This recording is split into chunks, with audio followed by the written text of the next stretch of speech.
ஹல்லேலூயா, ஹல்லேலூயா. எல்லாம் சந்தோஷமா இருக்கீங்களா?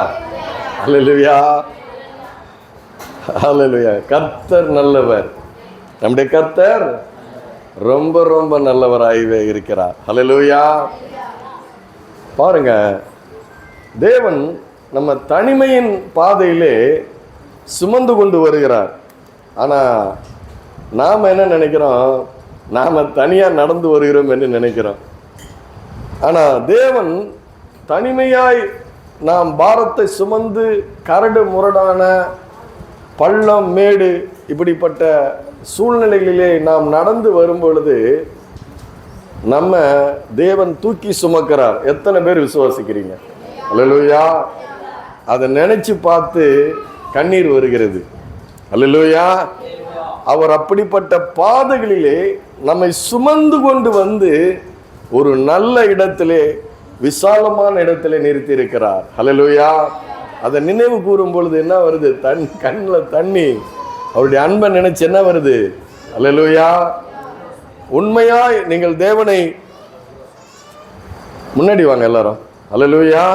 உள்ள வந்துருங்க, உள்ள வாங்க, முன்னாடி வந்துருங்க. அப்போ அதை நினைத்து பார்க்கும் பொழுது, அவருடைய அன்பை நினைத்து பார்க்கும் பொழுது மிகவும் நமக்கு ஒரு பக்கம் அவருடைய அன்பை நினைக்கிறோம், கண்ணீர் வருகிறது. ஹல்லேலூயா. சரி, வாசிக்கும்படி தெரிந்து கொள்ளப்பட்ட வேதவசனம் இது லூக்கா எழுதின சுவிசேஷம் 16வது அதிகாரம் 1 4 வரை படிங்க. லூக்கா எழுதின சுவிசேஷம் 16வது அதிகாரம் 1 4 முடிய.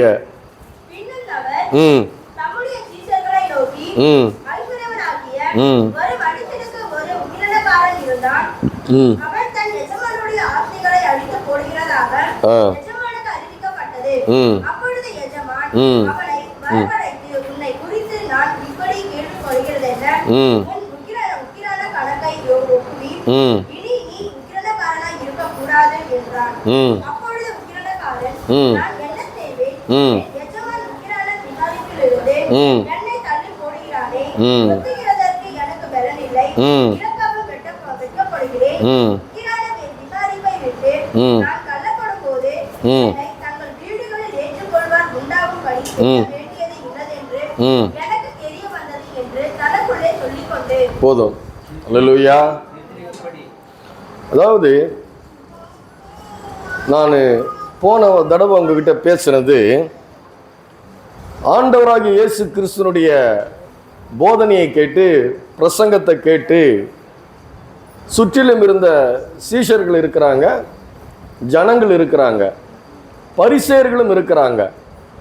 ஆண்டவராகிய இயேசு கிறிஸ்துனுடைய அந்த போதகத்தை கேட்டு 14வது வசனத்தில், இவைகளையெல்லாம் பொருளாசைக்காரராகிய பரிசேயரும் கேட்டு அவரை பரியாசம் பண்ணினார்கள். பாருங்க, தேவனுடைய சாயலின்படி ரூபத்தின்படி சிருஷ்டிக்கப்பட்ட மனிதன் அந்த தேவனுடைய சாயலை கொண்டே இந்த ஆண்டவராகிய இயேசுவை பரியாசம் செய்கிறார்கள். அல்லேலூயா. மூடர்கள் பாவத்தை குறித்து பரியாசம் பண்ணுகிறார்கள். மதிகேடன் தேவன் இல்லை என்று தன்னுடைய இருதயத்திலே சொல்லிக் கொள்ளுகிறான் என்று நம்ம போன தடவை பார்த்தோம். அப்போ இந்த பொருளாசையான பரிசேயர்கள் அப்படின்னா, பொருளாசை என்கிற விக்கிரக ஆராதனை என்று சொன்னேன். பொருளாசை என்கிற ஒரு விக்கிரக ஆராதனை, அது தேவனுடைய பார்வையிலே அருவருப்பாக இருக்கிறது. நம்முடைய இருதயத்தில் தேவனை வைக்க வேண்டிய இடத்திலே நம்முடைய பொருளாசை, உலக இன்பங்களை நாம் வைத்திருக்கும் பொழுது அது தேவனுடைய பார்வையிலே அருவருப்பாக இருக்கிறது. அல்லேலூயா. நம்முடைய இருதயம் தேவனுக்கு முன்பாக வெளியரங்கமாயும் நிர்வாணமாயும் இருக்கிறதாம். அல்லேலூயா. அது தேவனுடைய பார்வையிலே அந்த பொருளாசை அருவருப்பாய் தோன்றுகிறது என்று சொல்லுகிறார். ஏன் அவர் சொல்றாரு? நாம் அனுபவிப்பதற்கு சம்பூரணமாய் தருகிற ஜீவனுள்ள தேவன் மீது நம்பிக்கை வைக்க வேண்டும் என்று சொல்லுகிறார். எதன் மீது நம்பிக்கை வைக்க வேண்டுமா? ஜீவனுள்ள தேவன் மீது. நாம் அனுபவிப்பதற்கு சம்பூரணமாய் தருகிறாராம். குறைவா இல்லை, சம்பூரணம். அந்த தேவன் மேல நம்பிக்கை வைக்கணுமா? ஆனா அதுக்கு முன்னாடி சொல்ற, நிலையற்ற ஐஸ்வர்யத்தின் மேல நீ நம்பிக்கை வைக்காத. எது மேல நம்பிக்கை வைக்காத? நிலையற்ற ஐஸ்வர்யத்தின் மேல நம்பிக்கை வைக்காத. ஏன்? அந்த ஐஸ்வர்யம் உன்னுடைய மறுமை நாள் என்று சொல்லப்படுகிறது. மறுமை, இம்மை மறுமை. மறுமை நாள்னா நம்ம மரித்த பிறகு அந்த நித்தியத்துக்குள்ள போகிறோம். நித்தியத்துக்குள்ளனா 2 நித்தியம் இருக்குது. ஒன்று அனித்தியம், ஒன்று நித்தியம். அனித்தியம் நரகம், நித்தியம் தேவனோடு கூட பரலோகத்தில் இருக்கிறது. அந்த நித்தியத்துக்குள்ள போகணும்னா ஆண்டவர் வேண்டும் நமக்கு. ஹல்லேலூயா. ஆண்டவரை இருதயத்தில் வைத்து ஜீவனுள்ள தேவன் மீது நம்பிக்கை வைக்கும் பொழுது அது நம்ம நித்தியத்துக்குள்ள போகிறோம் அப்படின்றது வேதத்தினுடைய போதனை. அருமையான ஒரு போதனை. அந்த உங்களுக்கு சொன்ன 14வது வசனத்துல, லூக்கா 16:14 சொன்ன அந்த வசனத்தை வைத்து போன தடவை பிரசங்கம் பண்ணினேன். அந்த பொருளாசை என்பது என்ன செய்கிறது என்பதை இன்னைக்கு பார்க்க போகிறோம். பொருளாசை என்பது ஒரு மனிதனை எப்படியாய் அவனை வழி நடத்துகிறது என்பதை இன்னைக்கு நான் காட்ட போகிறோம். அதனால தான் 16ஆம் அதிகாரம் 1ஆம் வசனத்திலிருந்து 4ஆவது வசனம் வரைக்கும் நம்ம படித்தோம். இன்னைக்கு பாருங்க, ஒரு எஜமான் இருக்கிறான். அந்த எஜமானுக்கிட்ட வேலை செய்கிறது ஒரு மேனேஜர் இருக்கிறான். அந்த மேனேஜர் எல்லாவற்றையும் பொறுப்பாய் பார்த்து கொள்ள வேண்டியவன். அந்த எஜமான் நம்பிக்கையா அந்த மேனேஜர்கிட்ட கொடுக்குறான். அந்த மேனேஜர் என்ன பண்றான்? எஜமானுடைய ஆஸ்திகளை எல்லாம் துன்மார்க்கமா என்ன பண்றான்? அழித்து போடுகிறான். அழித்து போடுகிறத அந்த எஜமான் கேள்விப்பட்டு என்ன பண்றான்? நீ உன்னுடைய கணக்கெல்லாம் என்கிட்ட ஒப்பிச்சிடு, உன்னை நான் என்ன பண்ண போறேன்? வேலையை விட்டு அனுப்ப போறேன் அப்படின்னு சொல்லி அந்த எஜமான் அந்த மேனேஜரை பார்த்து சொல்றான். அதுதான் படிச்சது சகோதரி, அதுதான் படிச்சது. அப்போ அது கண்டுபிடிச்ச உடனே அந்த மேனேஜர் என்ன பண்ணணும்? அந்த உக்கிரானக்காரன், அநீதி உள்ள உக்கிரானக்காரன் என்று சொல்லப்பட்டு இருக்கிறது. அந்த அநீதி உள்ள உக்கிரானக்காரன் தன்னுடைய எஜமான் தன்னுடைய தவறுகளை கண்டுபிடிச்ச உடனே என்ன பண்ணணும்? அந்த எஜமானுக்கிட்ட போய் ஒப்புரவாகணும், மன்னிப்பு கேட்கணும். இது போல நான் செய்ய மாட்டேன்னு சொல்லணும். ஆனா அவனுடைய இருதயத்தில் இருக்கிற ஒரு பொருளாசை, அதை வச்சுட்டு அவன் அதை இழக்க விரும்பாதபடி, தன்னுடைய தவறுகளை பாவத்தை ஒப்புக்கொள்ள விரும்பாதபடி, அந்த பொருளாசை என்கிற அந்த பாவத்தினாலே, அந்த சுபாவத்தினாலே அவன் என்ன பண்றான்? ஒரு யோசனை தனக்கு தானே அவன் செய்கிறான். அப்போ அது 3ஆம் அதிகாரத்தில் படிக்கிற பாருங்க. அப்பொழுது உக்கிரானக்காரன் நான் என்ன செய்வேன்? என்ன சொல்றான் பாருங்க. நான் என்ன செய்வேன்? என் எஜமானன் உக்கிரான விசாரிப்பிலிருந்து என்னை தள்ளி போடுகிறானே, கொத்துகிறதுக்கு எனக்கு பலன் இல்லை, இறக்கவும் நான் வெட்கப்படுகிறேன். அப்படின்னா என்ன அர்த்தம்னா, எஜமான் கண்டுபிடிச்சிட்டான் என் தப்ப. அந்த எஜமான நான் முறைக்கிறதுக்கு, எதிர்க்கிறதுக்கு எனக்கு பலன் இல்லை. இன்னொன்று, மன்னிப்பு கேட்க என் மனசு இடம் கொடுக்கல. செஞ்சது பாவம், செஞ்சது எஜமானுக்கு துரோகம், அதற்கு போய் நான் மன்னிப்பு கேட்கறதுக்கு எனக்கு மனசு இல்லை அப்படின்னு சொல்லி அவன் என்ன பண்றான்னா, இன்னதென்று எனக்கு தெரிய வந்தது என்று என்ன சொல்றான் பாருங்க, தனக்குள்ளே சொல்லி கொண்டான். அவன் யார்கிட்டையும் ஆலோசனை கேட்கல, அவன் முதலாளி எஜமான எதிர்க்கல, எஜமானுக்கிட்ட மன்னிப்பு கேட்கல. ஆகவே நான் என்ன செய்ய வேண்டுவது இன்னதென்று எனக்கு தெரிய வந்தது. நானே ஒரு ஆலோசனை பண்ணிக்கிட்டேன், நானே ஒரு முடிவு எடுத்துட்டேன், நான் என்ன பண்ணணும்னு எனக்கு தெரியும் என்று சொல்லி அவன் போய் ஒரு துன்மார்க்கமான வேலையை செய்ய போகிறான். இதுதான் ஒரு பாவத்தில் இருக்கிற ஒரு மனிதனுடைய நிலைமை. இதுதான். ஹல்லேலூயா. நான் என்ன செய்வேன்? என்ன இது சொல்றேன்? நான் என்ன செய்வேன்? நான் செய்ய வேண்டியது இன்னதென்று எனக்கு தெரிய வந்தது. இதுதான் ஒரு பாவம் ஒரு மனிதனை ஆட்கொண்டு இருக்கும் பொழுது, பொருளாசை என்கிற விக்கிரகாராதனை ஒரு மனிதனை ஆட்கொண்டு இருக்கிற பொழுது, இருதயத்திலே பொருளாசை என்கிற அந்த ஆசை ஒரு மனிதனுடைய இருதயத்தில் இருக்கும் பொழுது, அந்த மனிதன் தனக்குள்ளே பேசிக்கிறான், என்னை காப்பாற்றி கொள்ள, என்னை நான் பலப்படுத்தி கொள்ள நான் என்ன செய்ய வேண்டும் என்று தனக்குத்தானே சிந்தித்துக் கொள்கிறான். இதுதான் மனிதனுடைய உருக்குலைந்த நிலைமை, பாழான ஒரு இருதயம், பால் நிலை, உருக்குலைந்த நிலை, சிதைந்த நிலை, சுய புத்தி என்று சொல்லப்படுகிறது. அல்லேலூயா. விழுந்து போன ஒரு மனிதனுடைய சுய புத்தி, அவனுடைய மனம் சிதைக்கப்பட்டு இருக்கிறது, அவனுடைய மனம் சிந்தனைகள் உருக்குலைக்கப்பட்டு இருக்கிறது. ஏன்னா அவனுடைய இருதயத்தில் பொருளாசை இருக்குது. ஆண்டவர் மேல, தன்னை சிருஷ்டித்த தேவன் மேல அவரை குறித்து எந்த விதமான ஒரு அறிவுமே அவனுக்கு இல்லை. அதனால தான் அவன் சொல்றான், நான் செய்ய வேண்டியது என்னது என்று சொல்லிட்டு போய் தப்பா என்ன பண்றான், ஒரு கணக்கு போடுறான். அது உங்களுக்கு தெரியும், அதை நீங்க படிச்சு பார்த்தீங்கன்னா 2 வசனத்துல தெரியும். அப்ப ஆண்டவர் அதை குறித்து என்ன சொல்கிறார் பாருங்க. அந்த இடத்துல என்ன சொல்றாரு, அதை சொல்லிட்டு அந்த உக்கிரானக்காரன் செய்த தவறுகளை எல்லாம் சொல்லிவிட்டு ஆண்டவர் என்ன சொல்றார் பாருங்க. 11வது வசனத்துல, அநீதியான உலக பொருளை பற்றி நீங்கள் உண்மையா இராவிட்டால் யார் உங்களை நம்பி உங்களிடத்திலே மெய்யான பொருளை ஒப்புவிப்பார்கள். அல்லேலூயா. இந்த எஜமானுக்கிட்ட வேலை செய்யற இந்த மேனேஜரு அந்த எஜமானுடைய சொத்தை அநியாயமா அழிச்சிட்டு அவர்கிட்ட மன்னிப்பு கேட்கல, கடவுள் பயம் இல்லை, கர்த்தர் பார்க்கிறார்ன்ற பயம் இல்லாம தனக்குத்தானே ஒரு தீர்மானம் எடுத்துக்கொண்டு ஒரு சுய புத்தியில அவன் என்ன பண்றான், தன்னுடைய வேலையை செய்கிறான். அப்போ ஆண்டவர் சொல்றாரு, இந்த அநீதியான உலக பொருளை உங்ககிட்ட கொடுத்துருக்குறாங்க. அந்த அநீதியான உலக பொருளை உங்ககிட்ட கொடுத்திருக்கும் பொழுது அந்த உலக பொருள்ல உங்ககிட்ட நீ உண்மையா இராவிட்டால் யார் மெய்யான பொருளை உன்னிடத்திலே ஒப்புவிப்பார்கள். இதை நல்லா ஞாபகம் வச்சுக்கோங்க. ஹல்லேலூயா. அதனாலதான் வேதம் சொல்லுகிறது, நீதிமொழிகள் 10:2 வேதம் சொல்லுகிறது, அநியாயத்தின் திரவியங்கள் ஒன்றுக்கும் உதவாதாம். என்ன திரவியம்?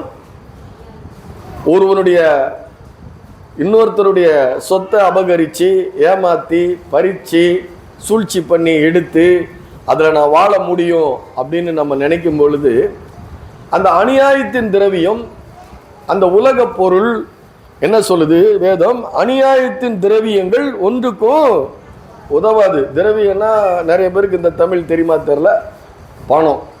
அல்லேலூயா. அந்த அநியாயமா நீ ஏமாத்தி சம்பாதிச்ச பணம் ஒன்றுக்கும் உதவாது. அது மாத்திரம் அல்ல, 2 பேதுரு 2:3 சொல்லப்பட்டு இருக்கிறது. அது எப்படி சொல்லப்பட்டிருக்குதுன்னா, அது அப்படி அநியாயத்தின் திரவியம், அந்த அநியாயமா ஒருவனை வஞ்சனை பண்ணி நீ சம்பாதிக்கிற பணம் உனக்கு அந்த பாவம் உறங்காதான். என்ன பண்ணாதான்? அந்த பாவம் உறங்காது. 2 பேதுரு 2:3 எடுத்துட்டீங்களா? அல்லேலூயா. 2 பேதுரு 2:3 என்ன சொல்லுது பாருங்க. ரொம்ப பயங்கரமா சொல்லுது அந்த வார்த்தை. நல்லா படிங்க. அதை பொருளாசை உடையவர்களாய் தந்திரமான வார்த்தைகளால் உங்களை தங்களுக்கு ஆதாயமாக வசப்படுத்திக் கொள்வார்கள். பூர்வ காலம் முதல் அவர்களுக்கு விதிக்கப்பட்ட ஆக்கினை அயர்ந்திராது, அவர்களுடைய அழிவு உறங்காது. நல்லா கவனிக்கணும், இது நல்லா பாருங்க. அப்படி வஞ்சனை பண்ணி சம்பாதித்து அந்த பணத்தை சேர்த்து வைத்திருக்கிறவங்களுக்கு என்ன நடக்குமா? அவர்களுக்கு பூர்வ காலம் முதல் அவர்களுக்கு விதிக்கப்பட்ட ஆக்கினை அயர்ந்திராதுன்னா சும்மா இருக்காது. அல்லேலூயா. பூர்வ காலம் முதல் அவர்களுக்கு விதிக்கப்பட்ட ஆக்கினை அயர்ந்திராதுன்னா சும்மா இருக்காது. அந்த பாவம் வேலை செய்துகிட்டே இருக்குதுன்றாரு. அது மாத்திரமல்ல, அவர்களுடைய அழிவு உறங்காதான், அவங்கள ஃபாலோ பண்ணிக்கிட்டே இருக்குமா. அல்லேலூயா. என்ன பண்ணிட்டு இருக்குமா? அவன் நினைக்கிறான், நான் ரொம்ப சாமர்த்தியமா என் புத்தியை பயன்படுத்தி நான் ஒரு பணத்தை சம்பாதிச்சேன் அப்படின்னு நினைக்கிறான். ஆனா அவனுக்கு அவனுக்கு ஆக்கினைனா தண்டனை அயர்ந்திராது, சும்மா இருக்காது. அழிவு தூங்காதான், முழிச்சுக்கிட்டே இருக்குமா. எப்போ இவனை கவுக்கலான்னு வேலை செய்யுமா. இது ஆதியில சொல்லிட்டார் ஆண்டவர். அவர் சொல்றாரு இல்லையா காயின் கிட்ட, நீ நன்மை செய்தால் மேன்மை இல்லையோ, பாவம் எங்க படுத்திருக்குது? வாசல் படியில படுத்திருக்கு. ஏன் படுத்திருக்குது? உன்னை பின்தொடர படுத்திருக்கிறது. அல்லேலூயா. அதுதான், அதனாலதான் சொல்றேன், கிறிஸ்தவர்கள் ஜீவனுள்ள தேவனை ஆராதிக்கிறீர்கள். அல்லேலூயா. ஜீவனுள்ள தேவனை ஆராதிக்கிற நாம அவருடைய வார்த்தைகளை கனம் பண்ணுகிறவர்களாய் இருக்க வேண்டும். அந்த வார்த்தைகளுக்கு பயந்து நடுங்குகிறவர்களாய் இருக்க வேண்டும். அப்ப என்ன ஆகுது? நீ நன்மை செய்தால் உனக்கு மேன்மை. நன்மை செஞ்சா நான் உன் பின்னாடி வருவேன். தீமை செஞ்சா தீமை உன்னை ஃபாலோ பண்ணும். ஆனா அது தெரியாது, நிறைய பேருக்கு தெரியல. அல்லேலூயா. என்ன தெரிய மாட்டேங்குது? தீமை செஞ்சா தீமை என்ன பின்தொடர்ந்துகிட்டு இருக்குது அப்படின்றது. அதனாலதான் மூடர்கள் பாவத்தை குறித்து பரியாசம் செய்கிறார்கள். துன்மார்க்கன் தேவன் இல்லை என்று தன்னுடைய இருதயத்திலே சொல்லிக் கொள்ளுகிறான். கடவுள் எல்லாம் இல்லை. யார் இல்ல? கடவுள் எல்லாம் இல்ல. அதை யார் சொல்லுகிறது? மதிகேடன் சொல்லுகிறான். ஆனா வேதம் தெளிவா சொல்லுது, அவருடைய ஆக்கினை அயர்ந்திராது, அவருடைய அழிவு உறங்காது. அல்லேலூயா. அப்போ அந்த பால் நிலை, அதுதான் பால் நிலை. பால் நிலைன்றது சிதைந்த சிந்தனை, சிதைக்கப்பட்ட சிந்தனை, வீண் சிந்தனை, சுய புத்தி. அதனாலதான் சொல்றாரு இல்லையா, ஆண்டவராகிய இயேசு சொல்லுகிறார் இல்லையா, ஆண்டவர் சொல்லிக் கொடுக்கிறார் இல்லையா, நீதிமொழிகள் 3ஆம் அதிகாரத்தில் சொல்லிக் கொடுக்கிறார். பாருங்க என்ன படிச்சிருக்கிற ஏற்கனவே. உன் சுய புத்தியின் மேல் சாயாமல் உன் முழு இருதயத்தோடும் கர்த்தர் பெயரில் நம்பிக்கையாயிருந்து உன் வழிகள் எல்லாம் அவரை நினைத்துக்கொள், அப்பொழுது அவர் உன் பாதைகளை செவ்வைப்படுத்துவார். பாதைகளை நீ கர்த்தரை நம்பும் பொழுது, கர்த்தரை விசுவாசிக்கும் பொழுது உனக்கு பாதை போடுறவர் ஒருத்தர் இருக்கிறார். அல்லேலூயா. எப்படி இருக்கு பாருங்க. அல்லேலூயா. அதனாலதான் சங்கீதம் 18:30 ஒரு வசனம் உங்களுக்கு நான் படிச்சு காமிச்சேன். தேவனுடைய வழி உத்தமமானது, அவருடைய வசனம் புடமிடப்பட்டது, தம்மை நம்புகிறவருக்கு அவர் கேடகமாய் அவர் இருக்கிறார். அப்போ அவரை நம்பும் பொழுது, அவரை விசுவாசிக்கும் பொழுது, அவரை சார்ந்திருக்கும் பொழுது, இருதயத்திலே அவரை வைத்திருக்கும் பொழுது எனக்கு பாதையை நான் போட வேண்டியதில்லை. அல்லேலூயா. அவர் என்ன பண்றாரா? என் பாதைகளை செவ்வைப்படுத்துகிறாரு. குண்டும் குழியுமா இருக்குது, கரடு முரடுமா இருக்குது, பள்ளம் மேடுமா இருக்குது, பல போராட்டங்கள் இருக்குது. ஆனா அவர் சொல்றாரு, அதையெல்லாம் நான் செவ்வைப்படுத்துவேன். அல்லேலூயா. என்ன பண்ணுவாரா? நானு செவ்வைப்படுத்துவேன். நீ செவ்வைப்படுத்த வேண்டியதில்லை. நீ கர்த்தருக்கு பயந்து அவர் வழிகளில் நடக்கும் பொழுது உன் பாதைகளை நான் செவ்வைப்படுத்துவேன் என்று சொல்லுகிற ஒரு உண்மை உள்ள ஒரு தேவன் நமக்கு இருக்கிறார். அல்லேலூயா. எப்படிப்பட்ட தேவன் இருக்கிறார்? அவர் உண்மை உள்ள ஒரு தேவன் நமக்கு இருக்கிறார். அல்லேலூயா. பாருங்க, இந்த உக்கிரானக்காரன், இந்த அநியாயம் பண்ற மேனேஜர், இந்த மேனேஜருக்கு, எஜமானுடைய மேனேஜருக்கு துன்மார்க்கமாய் தான் அழித்து போடுகிறது எஜமான் கண்டுபிடிக்கிறான். ஆனா கர்த்தர் ஒருவர் இருக்கிறார், ஆனா அவர் என்னை கண்டுபிடிப்பார், தேவன் பார்த்து கொண்டிருக்கிறார் என்பதை அவனுக்கு தெரியல. வேதம் சொல்லுகிறது, அவருடைய கண்கள் பூமி எங்கும் உலாவி கொண்டு இருக்கிற கண்கள். அல்லேலூயா. அந்த கண்கள் எதுக்கு உலாவி கொண்டு இருக்குதான்? யாருக்கு நன்மை செய்யலாமோ என்று. அல்லேலூயா. யாருக்கு நன்மை செய்யலாம்? யார் வழியில நடந்துட்டு இருக்கிறா? யார் என்ன நம்பி கொண்டு இருக்கிறா? யார் என்னை சார்ந்து கொண்டிருக்கிறா? யார் என்னுடைய இருதயத்திலே இருக்கிறார்?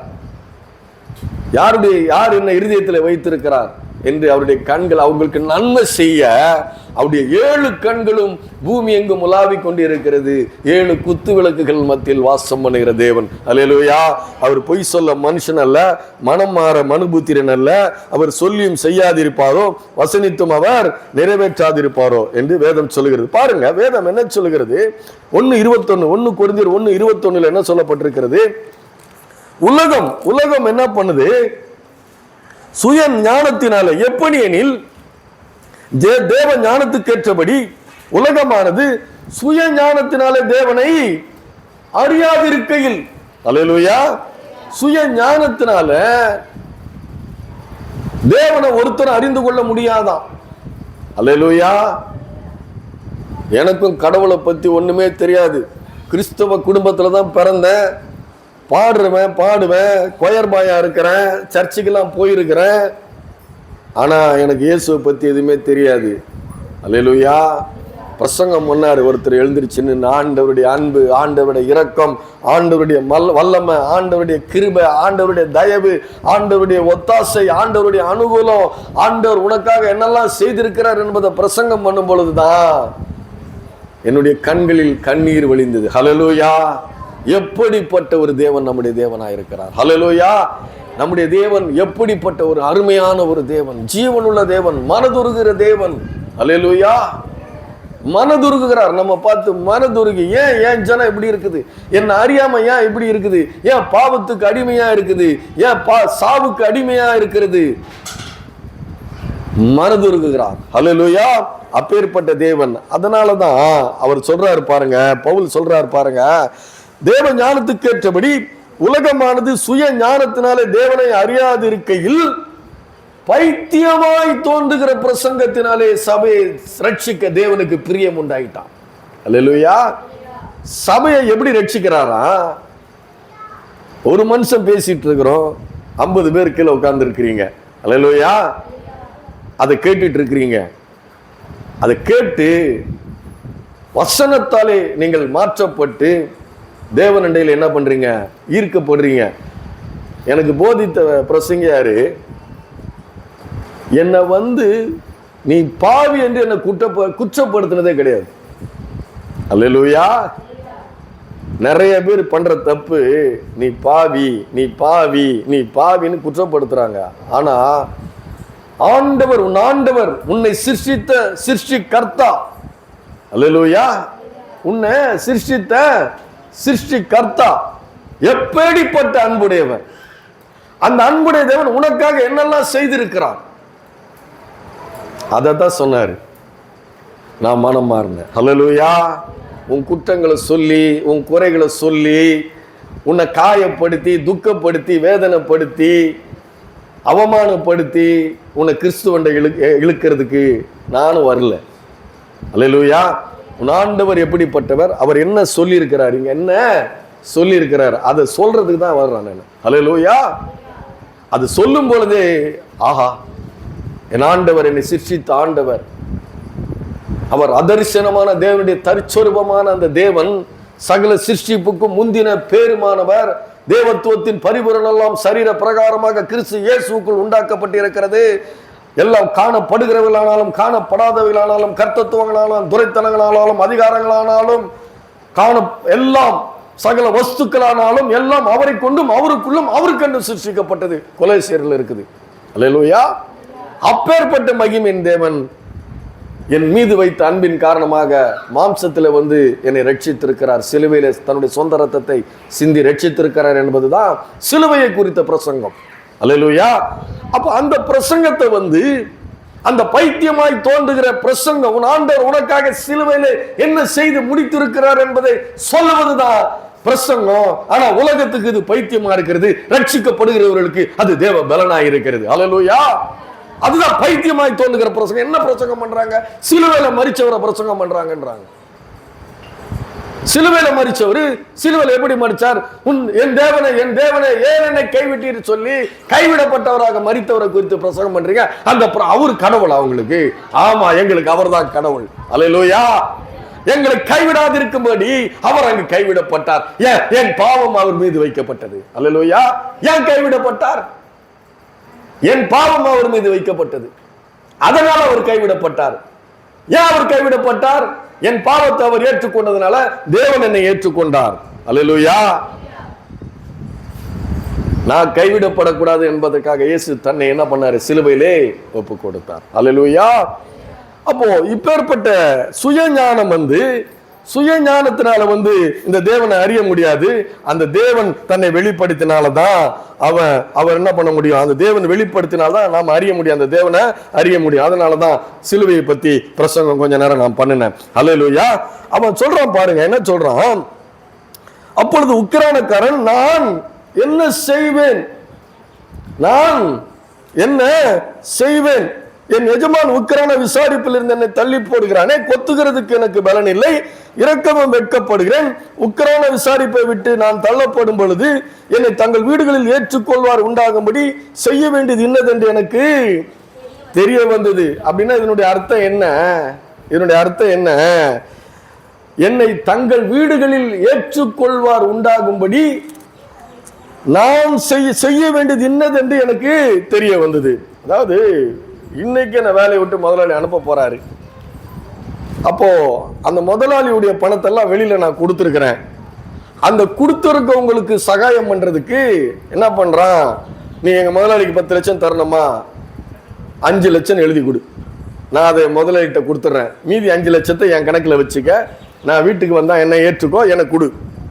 நாளைக்கு தினத்தை குறித்து, நாளைக்கு நான் வாழ வேண்டும், நான் நாளைக்கு உயிர் வாழ வேண்டும், நான் நாளைக்கு நல்லபடியா வாழ வேண்டும் என்று சொல்லி ஒரு அநியாயத்தினுடைய திரவியம், அநியாயமா ஒரு பணத்தை என்ன பண்றான், சுயமா சுய புத்தியில சுய ஞானத்துல சிதைக்கப்பட்ட அந்த சிந்தனையில என்ன பண்றான், ஒரு பாவத்தை பண்றான். அதனாலதான் ஆண்டவர் சொல்றாரு, அநீதியான உலக பொருளை நீங்கள் உண்மையா இராவிட்டால் யார் உங்களை நம்பி மெய்யான பொருளை ஒப்புவிப்பார்கள். அப்போ அவனுக்கு என்ன இருக்குது, என்னை உண்டாக்கின கடவுள் என்னை காப்பாற்றுவார்னு இல்லை. நிறைய பேருக்கு அது இல்லை. அல்லேலூயா. என்ன இல்லை? நிறைய பேர் என்ன, நிறைய பேருக்கு என்ன இல்லை, என்கிட்ட இருக்கிற பணம் என்னை காப்பாற்றும், என் வீடு என்னை காப்பாற்றும், என் குடும்பம் என்னை காப்பாற்றும். அப்படித்தானே இருக்குது நம்முடைய எண்ணங்கள்லாம். அல்லேலூயா. இல்லையா? தப்பா சொல்லிட்டேனா?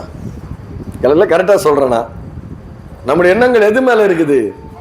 நம்ம உண்டாக்கின கர்த்தர் மேல என்ன பண்றோம்? ஏன்னா அநேக நேரம் இப்படிதான் நம்முடைய மனசு என்ன ஆகி போய் விடுகிறது, மாறி போடுகிறது. நம்ம நம்பிக்கைய கர்த்தர் மேல வைக்கிறது இல்லை, நம்மளை சிருஷ்டித்த கர்த்தர் மேல வைக்கிறது இல்லை.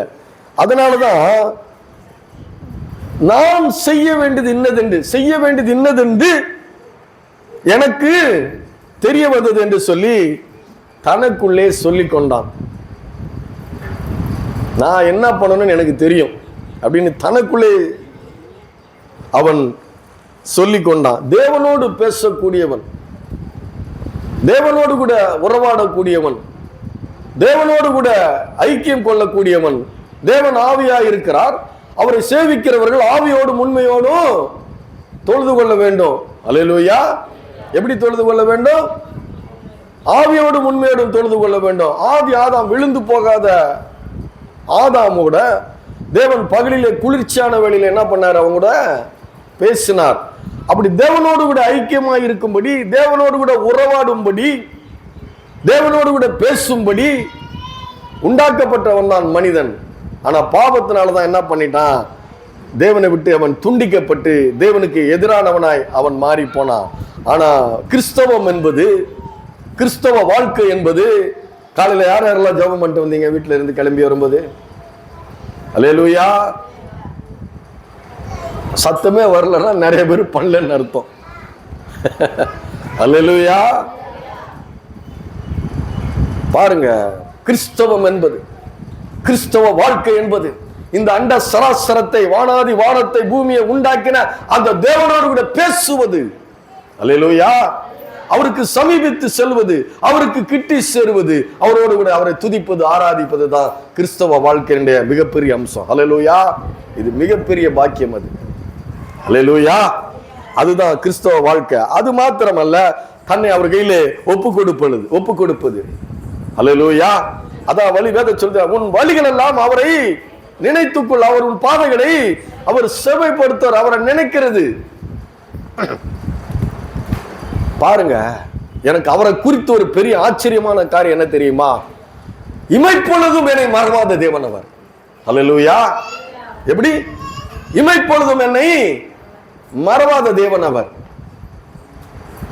அது மாத்திரமல்ல, வேதம் அவரை குறித்து சொல்லுகிறது, என் ஜெபத்திற்கு அவருடைய செவிகள் கவனமாக இருக்கிறது. அல்லேலூயா. நான் வேண்டிக் கொள்ளும் போதெல்லாம் சமீபமா இருக்கிறது மாத்திரமல்ல, என்னுடைய ஜெபத்திற்கு அவருடைய செவிகள் திறந்து இருக்கிறது, அவருடைய செவிகள் கவனமாக இருக்கிறதா. நீ பேசினா கவனிக்கிறார். நீ கவனிக்கிறியா அவர் பேசுறத? அல்லேலூயா. நீங்க யாராவது கவனிக்கிறீங்களா? அவர் பேசுறத கவனிக்கிறீங்களா? உங்க இருதயத்துல பேசுறாரு கவனிக்கிறீங்களா? தனிமையா இருக்கிற பாதையில் சொன்ன உடனே ஆராதனை எனக்கு கண்ணீர் வந்து விட்டது. அல்லேலூயா. ஏன் என் பாரத்தை சுமக்கிறதுக்கு யாருமே கிடையாதுங்க, என்ன தனியா விட்டுட்டாங்க. நான் நினைச்சேன் நான் தான் தனியா சுமந்துட்டு இருக்கேன் நினைச்சேன். ஆனா இல்ல, தேவன் என்னை சுமந்து கொண்டு வந்து ஒரு நல்ல விசாலமான இடத்துல என்னை வைத்தார். அல்லேலூயா. அது பின்னாடி தான் தெரிஞ்சது, அது முன்னாடி தெரியல. அதனால இப்பவே தெரிஞ்சுக்கோங்க, யாராவது தனிமையில துக்கத்துல வேதனையில போயிட்டு இருக்கிறீங்களா, உங்களை சுமக்கிற ஒரு தேவன் ஒருவர் இருக்கிறார், அவர்கிட்ட ஒப்பு கொடுங்க. அல்லேலூயா.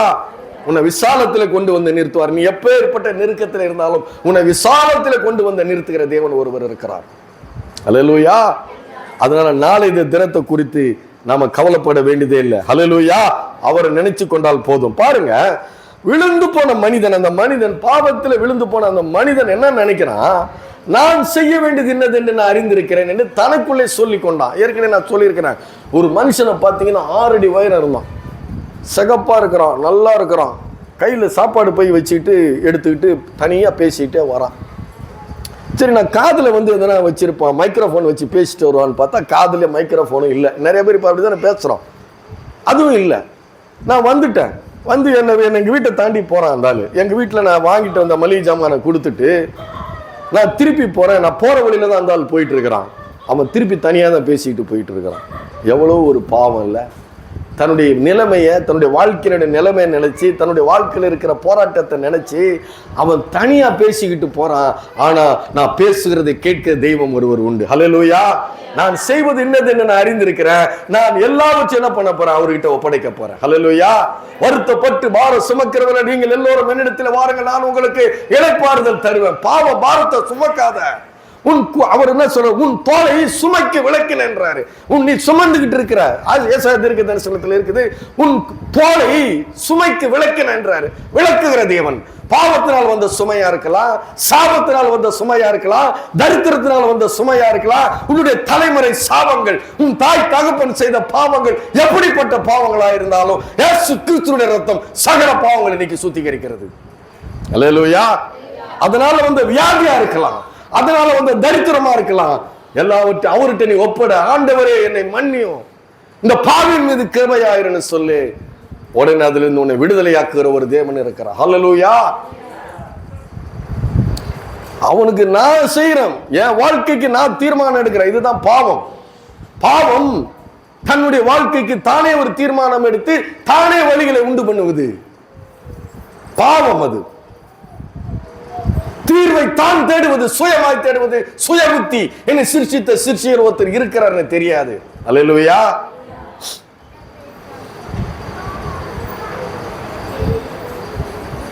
அதனாலதான் நிறைய பேர் உலகத்தார், நிறைய பேர் தாய் தகப்பன் காலில் விழுறாங்க. அல்லேலூயா.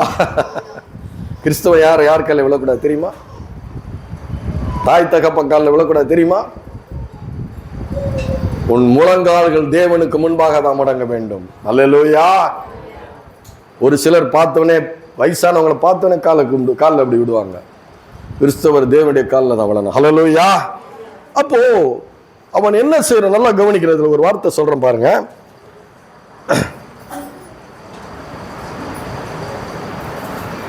பாருங்க, அப்பொழுது உக்கிரக்காரன், நான் என்ன செய்வேன், என் எஜமான என்னை உக்கிரான விசாரிப்பில் என்னை தள்ளி போடுகிறானே, கொத்துகிறதுக்கு எனக்கு பலன் இல்லை, இரக்கம் வெட்கப்படுகிறேன் என்று சொல்லிட்டு என்னை தங்கள் வீடுகளில் ஏற்றுக்கொள்வார் உண்டாகும்படி நான் செய்ய வேண்டியது என்னது என்று எனக்குள்ளே சொல்லிக்கொண்டு.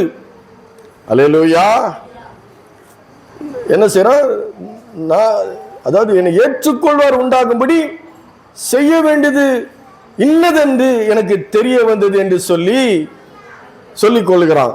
இன்னதென்று செய்ய வேண்டியது இன்னதென்று. அல்லேலூயா. அப்போ அவன் தன்னுடைய சுய வழியில போறான், சுய புத்தியில போறான்.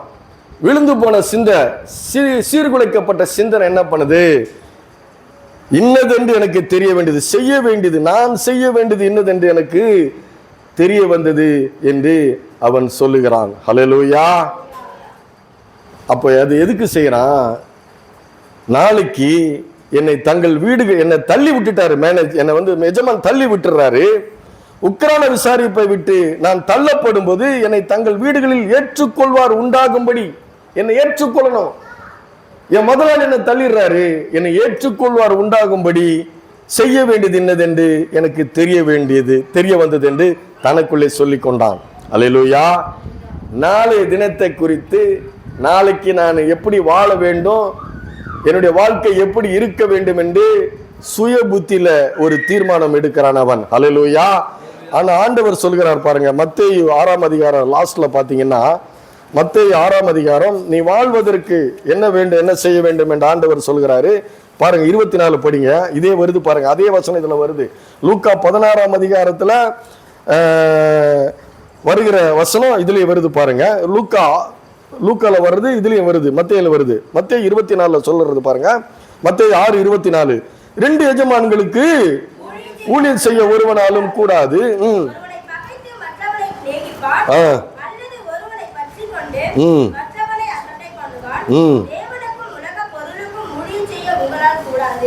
பாருங்க அடுத்து என்ன சொல்றாரு பாருங்க. ஆகையால் பாருங்க, அப்படி முடியல அந்த வசனம் என்ன எப்படி சொன்ன, ஆகையால் எண்ணத்தை உண்போம் எண்ணத்தை குடிப்போம் என்று உங்கள் ஜீவனுக்காகவும் எண்ணத்தை உடுப்போம் என்று உங்கள் சரீரத்துக்காகவும் கவலைப்படாதிருங்கள் என்று நான் உங்களுக்கு சொல்லுகிறேன். ஆகாரத்தை பார்க்கிலும் ஜீவனும் உடையை பார்க்கிலும் சரீரமும் விசேஷித்தவைகள் அல்லவா? ஆகாயத்து பறவைகளை கவனித்து பாருங்கள், அவைகள் விதைக்கிறதும் இல்லை, அறுக்கிறதும் இல்லை, களஞ்சியங்களில் சேர்த்து வைக்கிறதும் இல்லை, அவைகளையும் உங்கள் பரமபிதா பிழை போட்டுகிறார். அடுத்த கவனிக்கணும், அவைகளை பார்க்கிலும். அல்லேலூயா. எவ்வளவு சொல்லிட்டு வந்துட்டு, ஆகாயத்து பறவைகளை பாருங்க, அதை பாருங்க, இதை பாருங்கன்னு சொல்லிட்டு வந்துட்டு, அவைகளை பார்க்கிலும் நீங்கள் விசேஷித்தவர்கள் அல்லவா? யாராவது இதை சொல்ல முடியுமா? யாராவது உங்களை பார்த்து நீங்க விசேஷித்தவர்கள் யாராவது சொல்லியிருக்கிறாங்களா? அல்லேலூயா. ஆண்டவர் தான் சொல்றாரு, நீங்கள் யாரு? விசேஷித்தவர்கள். அல்லேலூயா. வேதம் ஒன்று சொல்லுகிறது பார்த்தீங்கன்னா, வேதம் சொல்லுகிறது, என் ஆத்துமாவே கர்த்தரை சோஸ்திரி, என் முழு உள்ளமே அவருடைய பரிசுத்த நாமத்தை சோஸ்திரி, என் ஆத்துமாவே கர்த்தரை சோஸ்திரி, கர்த்தர் செய்த சகல உபகாரங்களை மறவாதே, அவர் என் அக்கிரமங்களை எல்லாம் மன்னித்து என் நோய்களை எல்லாம் குணமாக்கி என் பிராணனை அழிவுக்கு விலக்கி மீட்டு கிருபையினாலும் இரக்கங்களினாலும் உன்னை, என்னது சத்தமே வரலையே, கிருபையினால இரக்கங்களினாலும் உன்னை முடி, சத்தமா சொல்லுங்கம்மா, வெக்கப்படாதீங்க. ஆண்டவருடைய வசனத்தை சொல்ல வெக்கப்படாதீங்க. வெக்கப்பட்டீங்கன்னா நானும் வெக்கப்படுவேன்றார் ஆண்டவர். கிருபையினால இரக்கங்களினாலும் உன்னை முடி சூட்டுகிற தேவன் அவர். இதெல்லாம் சாதாரண வார்த்தையா? முடி சூட்டுறதுன்னா என்ன? அது ஒரு கிரீடம் வைக்கிற மாதிரி உனக்கு. அல்லேலூயா. இங்க சொல்றாரு, நீங்கள் யாரு? விசேஷித்தவர்கள். நீங்கள் யாரு? விசேஷித்தவர்கள். நம்மள யாரு? நமக்கே தெரியல, நம்மளை பார்க்கும்போது அப்படியா? அல்லேலூயா. ஆனா ஆண்டவர் சொன்னா நம்பணும். யார் சொன்னா நம்பணும்? ஆண்டவர் சொன்னா அது பொய்யா இருக்குமா? அவர் சொல்றாரு, உன்னை கிருபையினாலும் இரக்கங்களினாலும் முடி சூட்டுகிற தேவன், கனத்தினாலும் மகிமையினாலும் முடி சூட்டுகிற தேவன் அவர். அல்லேலூயா. அவர் சொல்றாருல, என்னிலும் பெரிய காரியங்களை செய்வாய்ன்னு சொல்லி இருக்கிறாரு. அப்போ அப்படிதான் நம்மளை விசேஷித்தவர்களாய் நம்மை பார்க்கிறாரு. அப்படி ஏன் பார்க்கிறாரு? என்னுடைய சாயல், என்னுடைய ரூபம், இதெல்லாம் தெரிஞ்சது சங்கீதக்காரனுக்கு. இதெல்லாம் தெரிஞ்சது. என்ன தெரிஞ்சது பாத்தீங்கன்னா, அவன் சொல்றான், இவன் என்ன சொல்றான்? செய்ய வேண்டியது இன்னதென்று எனக்கு தெரிய வந்தது சொல்றான் இல்லையா? லூக்கா 16ஆம் அதிகாரத்துல 4வது வசனத்துல சொல்றான். ஆனா சங்கீதக்காரன் ஒண்ணு சொல்றான் பாருங்க. சங்கீதம் 27:4 எடுத்து படிங்க. சும்மா அருமையான ஒரு வசனம், அருமையான ஒரு வசனம். நீங்க அந்த வசனத்துல மறக்காதீங்க. 27:4 எடுத்து படிங்க. என்ன செய்யணும்னு சொல்லி போட்டிருக்குது பாருங்க. 4ஆம் வசனத்துல போய் படிங்க பாருங்க. கர்த்தரிடத்தில் ஒன்றை நான் கேட்டேன், அதையே நாடுவேன். அல்லேலூயா. இவன் ஒண்ணு தீர்மானம் பண்றான், கர்த்தரிடத்துல நான் ஒன்னை கேட்கிறேன், அதையே நாடுவேன். நான் கர்த்தருடைய மகிமையை பார்க்கும்படியாகவும் அவருடைய ஆலயத்தில் ஆராய்ச்சி செய்யும்படியாகவும் நான் என் ஜீவனுள்ள நாளெல்லாம் கர்த்தருடைய ஆலயத்திலே தங்கி இருப்பதை நாடுவேன். ஏன் அதை சொல்றான்? லூக்கா 16 நாள் திருப்பி படிப்போம். நேரம் ஆனாலும் பரவாயில்ல, படிப்போம். 16 நாள்ல படிப்போம். பாருங்க, முடிச்சிடறேன் நான். மீதி அடுத்த வாரம் கூட நான் பிரசங்கம் பண்ணிக்கிறேன். பாருங்க, உக்கிரான விசாரிப்பை விட்டு நான் தள்ளப்படும் பொழுது என்னை தங்கள் வீடுகளில் ஏற்றுக்கொள்வார் உண்டாகும்படி செய்ய வேண்டியது என்னதென்று எனக்கு. எதுக்கு? நாளைக்கு நான் வாழணும், நாளைக்கு நான் சாப்பிடணும், நாளைக்கு நான் துணி வாங்கணும், நாளைக்கு நான் பிள்ளைகளுக்கு பீஸ் கட்டணும், நாளைக்கு நான் கரண்ட் பில்லு கட்டணும், நாளைக்கு நான் வாடகை கட்டணும், எனக்கு அதனால பணம் வேணும். அதனால இந்த பணத்தை நான் என்ன பண்றேன்? அநியாயமா அநீதியா நான் சம்பாதிச்சு என்னை காப்பாத்திக்கிறதுக்கு நான் என்ன பண்றேன்? சேர்த்து வைக்கிறேன்னு சொல்லி சேர்த்து வைக்கிறான், வேற இடத்துல சேர்த்து வைக்கிறான். இதுதானே அதனுடைய அர்த்தம். ஆனா சங்கீதக்காரன் எவ்வளவு அருமையா சொல்றான் பாருங்க. கர்த்தரிடத்தில் ஒன்றை நான் கேட்டேன், அதையே நாடுவேன். நான் கர்த்தருடைய மகிமையை பார்க்கும்படியாகவும் அவருடைய ஆலயத்தில் ஆராய்ச்சி செய்யும்படியாகவும் நான் என் ஜீவனுள்ள நாளெல்லாம் கர்த்தருடைய ஆலயத்தில் தங்கியிருப்பதையே நாடுவேன். ஏன்? அடுத்த வசனம் சொல்லுது, தீங்கு நாளில் அவர் என்னை தம்முடைய கூடாரத்திலே மறைத்து தன்னுடைய கூடார மறைவிலே ஒளித்து வைத்து என்னை கண்மலையில் மேல் உயர்த்துவார். அப்ப என்ன இருக்குது? நான் ஒன்றை தேடுவேன், ஒன்றை நாடுவேன், அவருடைய ஆலயத்தில் இருப்பேன், ஜீவனுள்ள அவருடைய ஆலயத்தில் இருப்பேன். ஏன்? தீங்கு நாள் வந்து வருகிறது. அல்லேலூயா. இந்த பூமியிலே தீங்கு இருக்கிறது. இருக்குதா இல்லையா? அல்லேலூயா. எடுத்தேன் இல்ல, கொஞ்ச நாளைக்கு முன்னாடி ஆபிரகாம் படிக்கும்போது நான் இந்த வசனத்தை எடுத்தேன் நான். அல்லேலூயா. 91வது வசனத்துல சொல்லப்படுகிறது, அவர் என்ன பண்ணுவாரா? அவர் உன்னை வேடனுடைய கண்ணிக்கும் பாழாக்கும் கொள்ளை நோக்கும் தப்புவிப்பார். அவர் தமது சிறகுகளாலே உன்னை மூடுவார். அவர் செட்டையில் கீழே அடைக்கலம் புகுவாய். அவருடைய சத்தியம் உனக்கு பரிசையும் கேடகமாகும். இரவில் உண்டாகும் பயங்கரம், பகலில் பறக்கும் அம்பு, இருளில் நடமாடும் கொள்ளை நோய், மத்தியானத்தில் பாழாக்கும் சங்காரத்திற்கும் நீ பயப்படாதிருப்பாய். உன் பக்கத்தில் 1000 பேரும் உன் வலதுபுறத்தில் 10,000 பேர் விழுந்தாலும் அது உன்னை அணுகாது. உன் கண்களால் மாத்திரம் நீ அதை காண்பாய். அப்ப என்ன இருக்குது? இந்த உலகத்தில் என்ன இருக்குது? இருளில் நடமாடும் கொள்ளை நோய் இருக்குது, மத்தியானத்தில் பாலாக்கு சங்காரம் இருக்கிறது, இரவில் உண்டாக பயங்கரம் இருக்குது, பகலில் பறக்க அம்பு இருக்குது. தீங்கு இந்த உலகத்தில் இருக்குது, தீமை இந்த உலகத்தில் இருக்குது. நிக்கிரகம் பண்ணுறவன் கெடுத்து நிக்கிரகம் பண்ற ஒருத்தன் பிசாசு ஒருத்தன் இந்த உலகத்தில் இருக்கிறான். அவைகளை உன் பணத்தை கொண்டு காப்பாற்ற முடியுமா? அல்லேலூயா. அவன் சொல்றான் இல்லையா, நான் செய்ய வேண்டியது இன்னதென்று தெரிந்தது. அவன் ஜீவனை காப்பாற்ற முடியுமா? ஐஸ்வர்யத்தை வச்சு காப்பாற்ற முடியுமா? காப்பாற்ற முடியுமா? நான் கேட்கிறேன். அல்லேலூயா. ஒரு நாளைக்கு எனக்கு தெரிந்த ஒரு மனிதன் 1 லட்சம் ரூபாய் சம்பாதிக்கிறான், குறைஞ்சது 1 லட்சம் ரூபாய் சம்பாதிக்கிறான். அல்லேலூயா. கண்ணுக்கு முன்னாடி மனைவி சாவுது, காப்பாற்ற முடியல. அல்லேலூயா. கேட்டேன், என்னடா எப்படிடா இருக்கிற? என் இரவுகள் எனக்கு நரகமாக இருக்கிறது. ஞாயிற்றுக்கிழமை ஏண்டா வருதுன்னு இருக்குது. அல்லேலூயா. தீங்கு நாளில் உன்னை கூடார மறைவிலை ஒளித்து வைத்தன்னை பாதுகாப்பார் அவர். அல்லேலூயா. அநியாயத்தின் திரவியங்கள் ஒன்றுக்கும் உதவாது. யார மனைவியை காப்பாற்ற முடிஞ்சுதா?